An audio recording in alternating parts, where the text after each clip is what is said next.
días, gracias por estar nesta roda de prensa para informar da reunión dos luns do grupo parlamentario, neste caso para preparar as cuestións que levaremos á Xunta de Portavoces para a súa inclusión na orde do día do pleno da vindeira semana, que, como saben, é os días 7 e 8, por lo tanto, coincide co Día Internacional da Muller. Colle esta celebración do Día Internacional da Muller coincidindo en pleno debate, ata se ten anunciada unha votación no Congreso coincidindo con ese día en relación coa modificación da Lei Orgánica de Garantía Integral da Liberdade Sexual, como saben, é máis coñecida pola lei do sí, só sí e sí, unha lei que, como saben, está a xerar unha ampla e justificada controversia social como consecuencia de que, pese a todas as advertencias que se fixeron, pero salientar especificamente a realizada no propio debate de aprobación desa lei por unha diputada galega da provincia da Coruña, como unha longa experiencia precisamente en temas de igualdade, como é Marta González. Ben, pese a todas as advertencias, mesmo no debate parlamentario, pero tamén de expertos xurídicos, o feito é que estamos agora a ter esas consecuencias indesexadas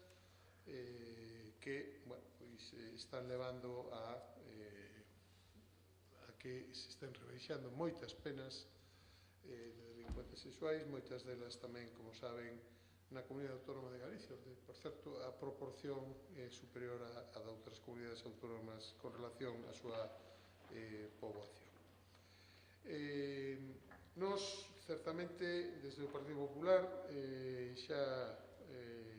anunciamos que estábamos a favor da modificación desta lei. Mesmo o Grupo Parlamentario Popular no Congreso presentou e registrou hai meses unha iniciativa. Como saben, o seu problema, técnicamente falando, é a inexistencia dunha gradación suficientemente consistente entre os distintos comportamentos contrarios á liberdade sexual das mulleres, particularmente no que se refire a cando se trata de graduar a violencia exercida contra as mulleres. Nós, desde este Parlamento, tamén temos registrado unha proposición de lei a través de que se lle pide ao Goberno do señor Sánchez que revise pola vía de urxencia a Lei Orgánica de Garantía Integral da Liberdade Sexual. Certamente, pois, como saben, estamos nunha circunstancia na que a división do Goberno fai que sexa o Grupo Parlamentario Popular o que teña que respaldar, no seu caso, unha modificación dunha lei que, evidentemente, ten erros técnicos, pese a que un sector do Goberno os nega e pese ás consecuencias que estamos todos a vivir. Tamén este debate, desde o noso punto de vista, o peor deste debate, esqueza a tapar outros feitos relevantes en relación coa igualdade da muller, en relación coa violencia de xénero, coa violencia machista exercida contra as mulleres, fundamentalmente que se está a preterir, a deixar atrás o desenvolvemento do Pacto do Estado contra a Violencia de Xénero. Eu, simplemente, a modo de exemplo, pois, quero recordar que o Ministerio non impulsou algo que está nese Pacto de Estado, como pode ser nada menos que a Lei de Trata de Mulleres, da que apenas sabemos que estea en disposición de ser aprobada nun tempo razoable, que certamente é unha lei fundamental e necesaria para proteger as mulleres, ou, sin ir máis lonxe, algo que xa avanzamos en Galicia, que en Galicia incorporamos como unha parte da violencia de xénero, que é a violencia digital, dicir, a que se exerce contra as mulleres a través das redes, que, insisto, está xa contemplada na legislación galega, que tamén está incorporada ao Pacto de Estado e que tamén a nivel nacional pois sigue sin desenvolver. Por lo tanto, é evidente que estamos ante unha situación na que non só se están a producir os efectos dunha lei técnicamente incorrecta, sino que, ademais, este debate está a tapar o feito de os poucos desenvolvementos que hai en relación co Pacto de Estado. Ben, nós, aquí, pois, aparte de instar ao Goberno de España que asuma isto que está pactado e que, ademais, Como saben, houve unha comisión de igualdade neste Parlamento que remitiu moitas das cuestións que se incorporaron posteriormente ao Pacto de Estado, aparte de insistir na necesidade de desenvolver o conxunto do Pacto de Estado. Seguiremos traballando no noso ámbito para reforzar a igualdade das mulleres. Estes días coñecimos algúns datos que son significativos, nomeadamente os relativos ao mercado laboral. Como saben, o incremento de mulleres empregadas en Galicia no último ano, de acordo coa EPA, sitúa o paro feminino en Galicia no 11,5, é dicir, 3 puntos por baixo da media nacional. Este dato prodúcese despois de que ao longo do ano pasado o paro entre as mulleres galegas se reducise en 0,8 puntos porcentuais, cando a media estatal foi de 0,4, que nos sitúa como sexta comunidade autónoma con menor taxa de desemprego feminino. Seguiremos a traballar nestes ámbitos para conseguir a plena igualdade tamén no mercado laboral. E dito isto, quedo a súa disposición por se me queren facer algunha pregunta. Tiña dúas cuestións. A primeira sobre os viaductos da A6, que a Xunta quería esta fin de semana que se faga unha reconstrucción simultánea, os dous para acelerar esta reconstrucción, e outra sobre unhas declaracións do delegado do Goberno en Galicia este fin de semana na cadena SER, que dicía que o presidente Rueda está na confrontación permanente co Goberno Central e no feicocentrismo. Ben, dúas cuestións. A primeira, entendemos que o viaducto da A6 é unha emerxencia para Galicia. Temos dous accesos coa meseta, un deles ten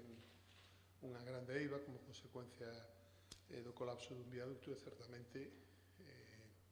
levamos tempo esperando que haxa xa unha iniciativa rápida, non, que permita recuperar o tráfico, o cal implica, lóxicamente, construir os dous viaductos e non exclusivamente un deles, non? Senón o que se vai a facer é adiar un problema que se resolva en parte, evidentemente parece que é unha petición razoable e que non debería de haber motivos, ademais dos orzamentarios e a vontade política, para que eso se resolvese canto antes. En relación coas declaracións do delegado do Goberno, permítanme en primeiro lugar que mostre a miña solidaridade co delegado do Goberno, porque así desde fora un ten a impresión de que é un dos cargos máis incómodos que debe de existir no ámbito político autonómico, non?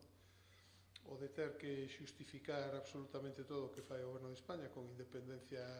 de que este Goberno este a actuar correctamente. E, de feito, hai cuestións que evidentemente desde Galicia creemos que convén mellorar, sen ir máis longe, todo relacionado coas infraestructuras, nomeadamente o da A6, pero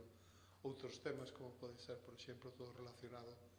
coa execución dos fondos europeos e coa participación das comunidades autónomas nos fondos europeos. E ben, el, evidentemente, ten unha función institucional que combina con unha función propagandística nas que ás veces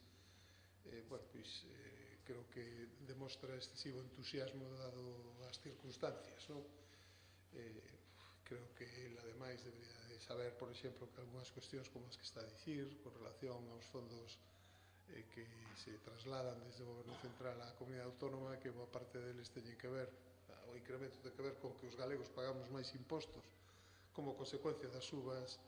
que ten feito o Goberno de España, e o resto ten moito que ver co que nos está a remitir Europa, e aí é precisamente onde moitas veces apreciamos que non hai un trato semellante entre outras comunidades autónomas que dispoñen directamente de recursos para a execución dos seus PERTEs, mentras que en Galicia seguimos agardando por resposta a PERTEs tan importantes como de Stellantis, como o de Altri, como os demais que no último pleno deixou constancia o propio vicepresidente primeiro da Xunta, non? Por lo tanto, eu creo que é un discurso que no fondo eu xa lle digo que comprendo, hasta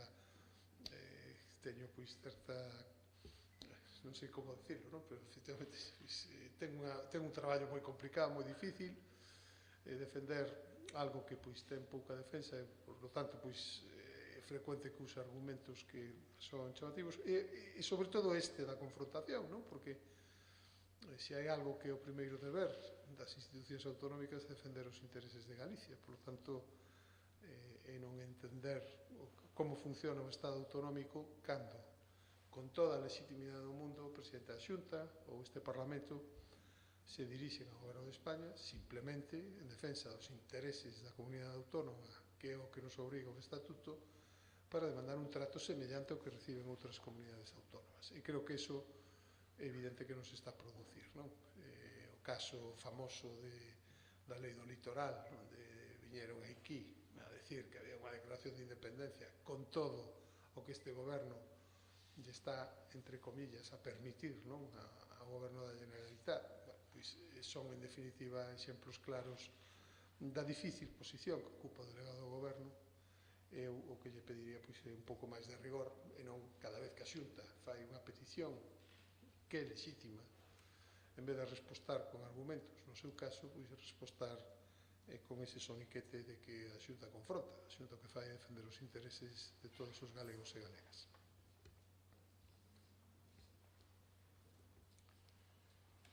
Alguna outra pregunta? Pois moitas gracias.